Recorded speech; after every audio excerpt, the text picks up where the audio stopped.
안녕하십니까. 여론고수 배종찬입니다. 여러분들 참 요즘 날씨는 조금 이제 훈훈해지는데 뭐 삶이 어렵다 이렇게 이야기하시는 분들이 많습니다. 그럴 때 여러분들의 곁에 누가 있습니까? 누구? 바로 여론고수와 함께 해주십시오. 대통령실 전화 좀 받으세요. 전혀요. 아니 왜요? 지지율이 최근에 좀 주춤하길래 40 중반대까지 올라간 40% 중반대까지 지난해 올라갔었던 연말에 대통령 지지율 최근에 한 36, 뭐 38, 37 이 정도 나옵니다. 물론 조금 더 위의 조사 결과도 수치도 있기는 합니다만 아니 이럴 때 좀 난감하거든요. 아니 올라갔었는데 이럴 때 좀 멈칫멈칫하면 역대 정권에서는 홍 기자님께 전화 오지 않았습니까? 아니요, 전화 온 적 없었어요. 전화 버렸어요? 삐삐 쓰세요? 생각을 해보세요. 네. 정치인들이 기자한테 왜 전화합니까? 그래요? 아이고, 말 잘못했다가 기사 쓸까봐 전화 안 하죠. 그런 분 아니시잖아요. 아니, 내가 그런 분 아니라고, 그런 사람 아니라고 백날 얘기해봐야 뭐합니까? 그건. 몰라도 너무 모르는군요. 자, 우선 홍 기자님 그렇다면 올라갔었는데 이렇게 멈칫 대통령의 지지율이 어떤 이유라고 봐야 될까요? 제가 작년 말부터 계속 얘기한 게 있죠. 예. 올 1년을 예상하면서 윤 대통령 지지율 어떻게 이제 움직일까. 그렇죠. 제가 30%대 중반에서 40%대 초중반에서 박스권에 있을 거라고 얘기했잖아요. 네, 이야기하셨죠. 예. 지금 이제 뭐 한 30%대 중후반 정도로 이제 결과가 나오는데 예. 저는 그 박스권 안에 있는 거라고 봐요. 그냥 이게 박스권이 네. 이런 현상으로 나타날 것이고 나타날 수밖에 없음을 예측하셨다. 네. 그렇죠. 이게 저는 여기서 이제 왔다 갔다 한다. 뭐 이제 오차범위 내에서 예. 뭐 아주 미세하게 왔다 갔다 하는 흐름이기 때문에 예. 그러니까 박스권에 있을 수밖에 없는 이유는 뭘까요? 근본적으로 네. 정치 양극화가 워낙 강하게 이제 진영 이 분리가 돼 있기 때문에 네. 근본적으로 야권 지지층이라고 하시는 분들, 뭐 진보 성향이 있는 분들이 우리나라에 한 40%는 있고, 예. 그리고 이제 보수 성향의 분들이 한 40% 정도 있고, 사사리. 그리고 네. 이제 가운데 있는 분들이 한 20% 정도 20% 있는데, 준 겁니다. 20% 정도의 분들은 아마 끝까지 윤 대통령 퇴임까지 윤 대통령 지지하지 않을 거예요. 이분들은 대선 때 이제 잠깐 선거 때 잠깐 지지한 거죠. 투표를 해야 되니까. 투표를 해야 되니까. 그리고 이제 상대적으로 이쪽보다는 이쪽으로 이제 지지해야겠다 그래서 하든지 아니면 정권 교체가 높았으니까. 하든지 아니면은 뭐 이제 투표를 안 하든지. 투표 안 하신 분들도 뭐 거의 한 25% 정도 있으니까. 예, 지난 대선입니다. 예, 지난 대선에 이제 그런 분들이고 나머지 이제 40%에서 이제 실망하다가 다시 기대를 갖다가 이제 거기서 왔다 갔다 하는데. 제가 이런 말씀 들은 적이 있었는지 모르겠지만, 어쨌든 진보 성향의 분들은 굉장히 그 생각이 일관적이고 강해요. 굳건하네요. 네, 굳건해요. 근데 보수 성향의 분들은 상대적으로 아주 합리적으로 판단을 하려고 해요. 그래서 어떤 이슈가 터지거나 뭐 사안이 있을 때 잘한다 못한다 이렇게 판단을 한단 말이죠. 근데 진보 성향의 분들은 뭐 이재명의 뭐 죄가 있네 없네, 뭐 조국의 죄가 있네 없네, 그래도 이건 다 죄가 아니야. 이건 다 우리가 지켜줘야 돼. 라고 하시는 분들이 굉장히 많단 말이죠. 그러니까 제 여부를 떠나서 우리가 지켜야 된다. 그렇죠. 근데 이제 보수 성향의 분들 중에서 윤석열 지켜야 된다는 말 한 번이라도 들어봤어요? 단 한 번도 못 들어봤죠. 그런 말 하시는 분들은 없어요. 왜 나 살기도 바빠 죽겠는데 왜 정치인을 내가 지키냐. 근데 진보 성향에 있는 분들은 또 그렇지 않은 분들이 많아요. 광화문에 계신 분들은 뭐 하시긴 하던데. 광화문 어디요? 광화문에 보수 단체 집회할 때는 그래봤자 한 줌이죠. 그렇게 뭐 많은 건 아니죠. 그분들은 아마 황교안을 지지하시겠죠. 그래서 지금 말씀하신 대로 진영 간 구도가 돼 있다. 그런데 지금 하여튼 내년 총선까지는 여소야 되거든요. 어떤 좀 지지율을 끌어올려야 개혁 동력이든 경제 관련 이슈든 윤석열 대통령, 윤석열 정부가 주도할 수 있는데 그래도 지지율을 끌어올려야 된다는 의견이 많습니다.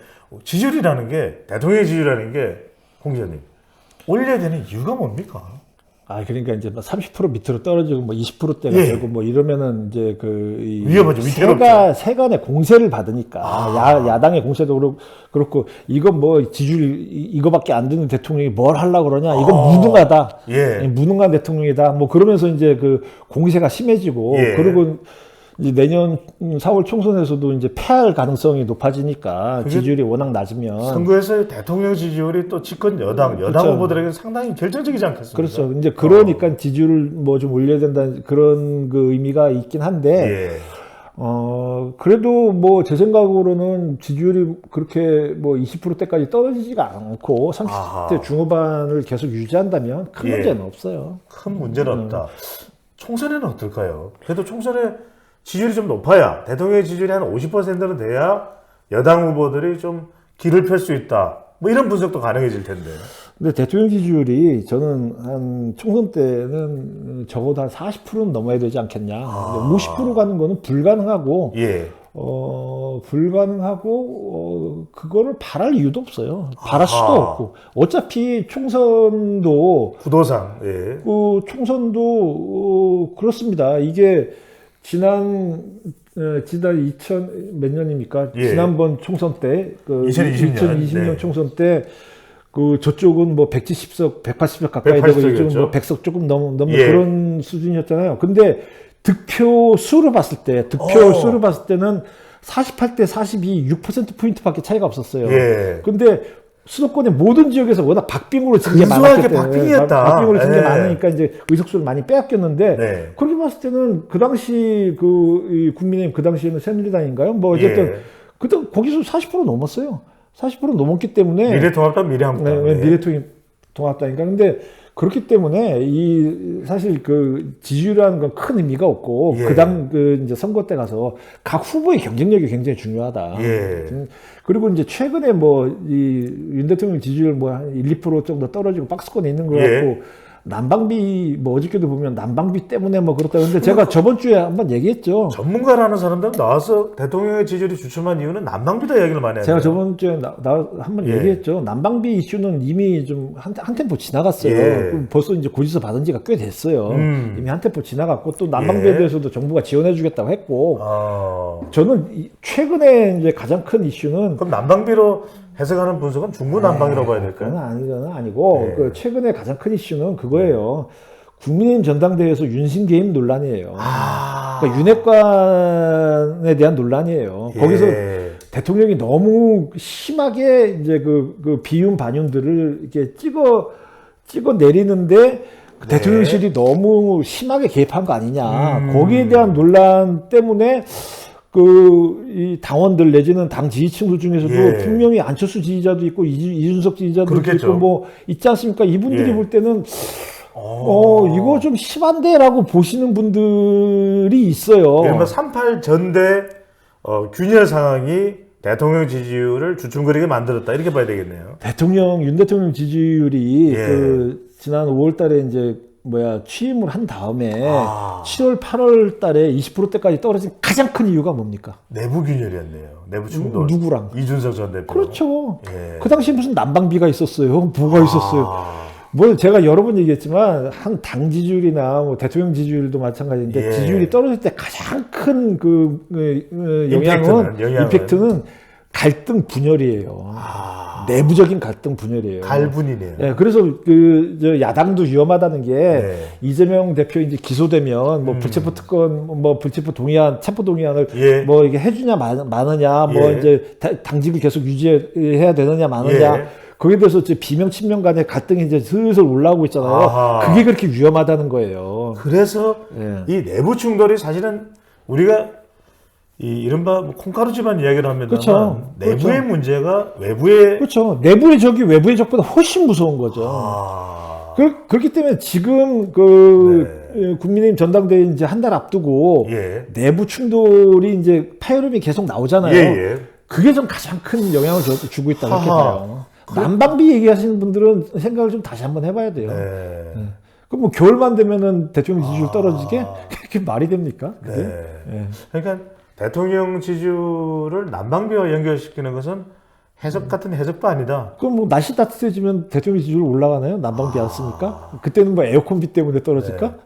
거의 저는 중구 난방이네요. 네, 저는 그렇게 보지 않습니다. 네. 알겠습니다. 그렇다면은 여하튼 간에 이런 현상 때문에 대통령의 지지율이 흔들렸다, 영향을 받았다. 여하튼 끌어올려야 되지 않겠습니까? 그래야 대통령 국정 동력을, 개혁 동력, 노동, 연금, 교육 살려갈 수 있는데 비법 좀 알려주십시오. 비단주머니라든지 뭐 비단주머니가 됐든 뭐 금박스가 됐든 한 3개 정도 풀어놓으시죠. 아니 그거 할 정도 능력 있으면 제가 대통령실 가서 일을 하지. 용역비 드려야 돼요. 에이 그거 공짜로 말씀드릴 수도 없고. 근데 방금 말씀드린 대로 예. 내부 충돌, 내부 갈등이 가장 큰 영향이다 한다면, 그러니까 이제 너무 그 대통령실에서 이제 당에 대한 어떤 예. 컨트롤 이거를 하면 될 것이다. 예. 라는 자신감 속에서 너무 그렇게 이제 안 나가는 거. 아니면 그렇게 하고 싶으면 예. 언론에 노출되지 않도록 이렇게 좀 이제 잔잔하게 하든지. 좀 물밑에서 그렇죠. 물 밑에서 하든지 뭐. 비법이 있는 줄 알고 용역을 좀 발주하려고 그랬는데 잠정 보류하겠습니다. 대한민국 최고의 여론전문 분석 저널리즘 대기자 홍영림 기자와 함께했습니다. 저는 배종찬입니다. 고맙습니다. 감사합니다.